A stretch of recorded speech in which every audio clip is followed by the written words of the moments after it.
I'm glad to see you, wanderer. Today, we will travel back to the 18th century and meet the most enigmatic occultist who brought about a real revolution in the world of tarot. In his life, there were many moments when everything turned upside down for him. Even the name under which he entered history, Etteilla, was his real surname, Jean-Baptiste Alliot, written backwards.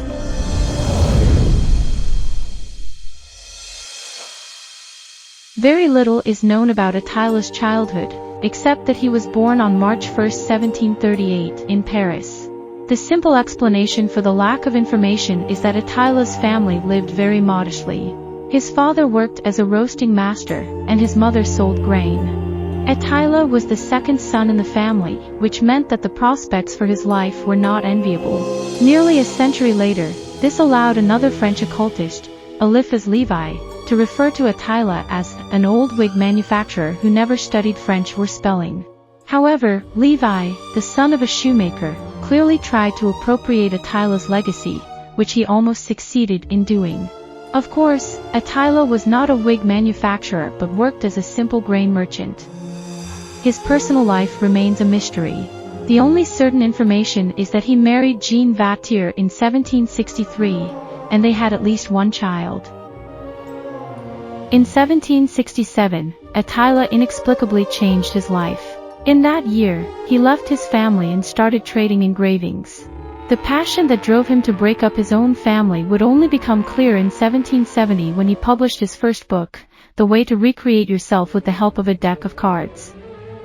The 18th century in France was a unique time, the age of Enlightenment when knowledge opened many doors for ordinary people.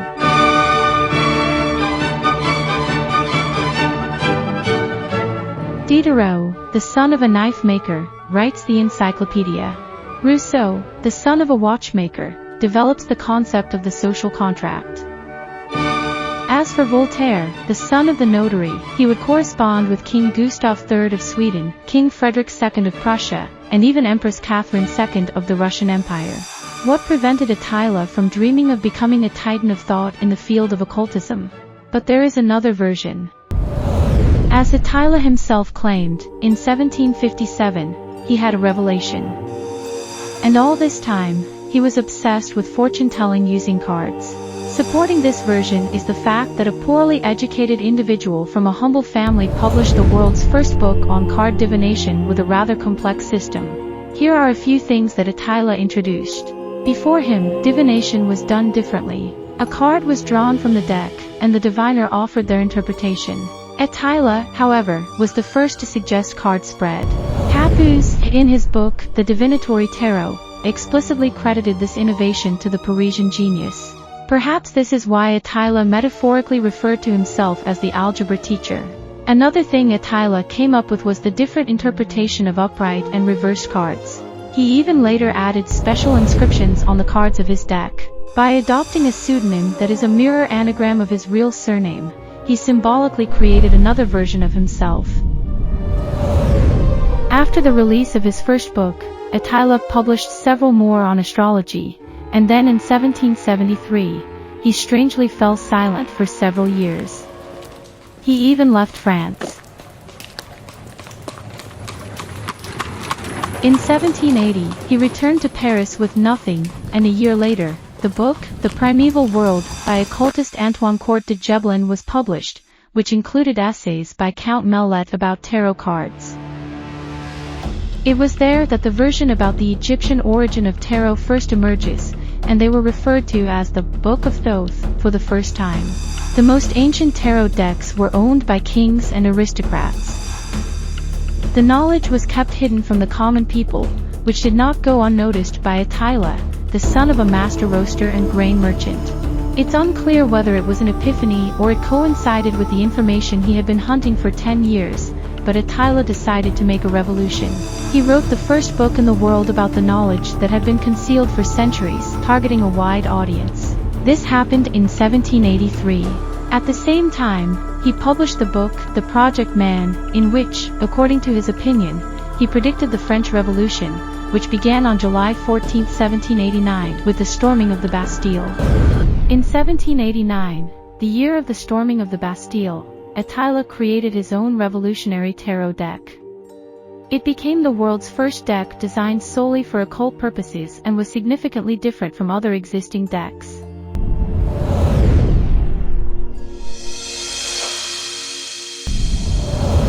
The first difference is that Etteilla had cards for the person being read, meaning if it was a man, he used the card Chaos, numbered 1. For reading a woman, he used card number 8, which sometimes depicted Eve at the moment of enlightenment. In some versions of Etteilla's deck, these cards literally showed a man and a woman. Interestingly, this principle was later borrowed in the Grand Lenormand Oracle.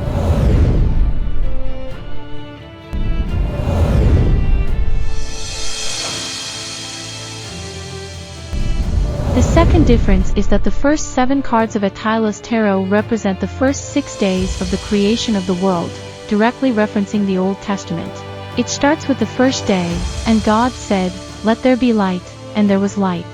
This continues until the 6th day of creation, including the appearance of water, sky, earth, and all living beings. In this sense, Etteilla's deck has a clear dramaturgy, from the creation of the world to society and then to the individual. Such an approach cannot be found in any other deck. The third difference is that from the 9th to the 12th card in Etteilla's deck, very unexpected cards appear for the son of the roasting master. These are the cards of Aristotle's virtues, justice, temperance, strength, and prudence. They refer to the understanding of teleology by the ancient Greek philosopher, meaning the doctrine of things corresponding to their purpose. It refers to the natural order of things in society. For example, according to Aristotle, general justice allows us to assess certain actions and stands above individual virtues. It's easy to notice that some of these cards are present in earlier decks, but only in Etteilla's deck are they united in one meaningful block. The fourth difference is that from the 13th to the 21st card in Etteilla's tarot, events in human life are depicted: marriage, unforeseen circumstances, illness, judgment, death, betrayal, poverty, wealth, and disputes.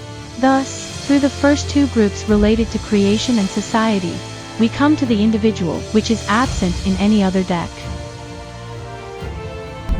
The 5th group of Etteilla's tarot cards is the Minor Arcana.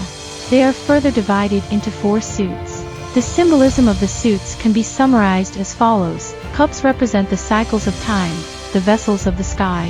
Coins depict stars, celestial bodies. Clubs represent shadows, stones, trees, and plants. Swords represent suffering and sorrow. Lastly, the last, concluding group of Etteilla's tarot cards consists of one single card, namely, the Fool, which signifies a darkening of the mind. For divination with his tarot deck, Etteilla retained the principles he created for predicting with regular playing cards. Upright and reversed cards hold different meanings. And, of course, special card spreads are used, rather than the fortune teller simply pulling a card one by one from the deck and offering their interpretation, as it was done before Etteilla. In 1790, Etteilla founded the new school of magic. And a year later, he began publishing a weekly bulletin in which he discussed various social projects week after week. Among them were universal retirement, social insurance, and the abolition of the death penalty. At that time, all of these ideas seemed to the general public something akin to fortune-telling with tarot cards. On December 12, 1791, Etteilla passed away in Paris. In his 53 years of life, he managed to publish more than 20 books on various subjects and forever changed the world of tarot, taking it away from the realm of aristocrats and secret societies and opening it up to everyone.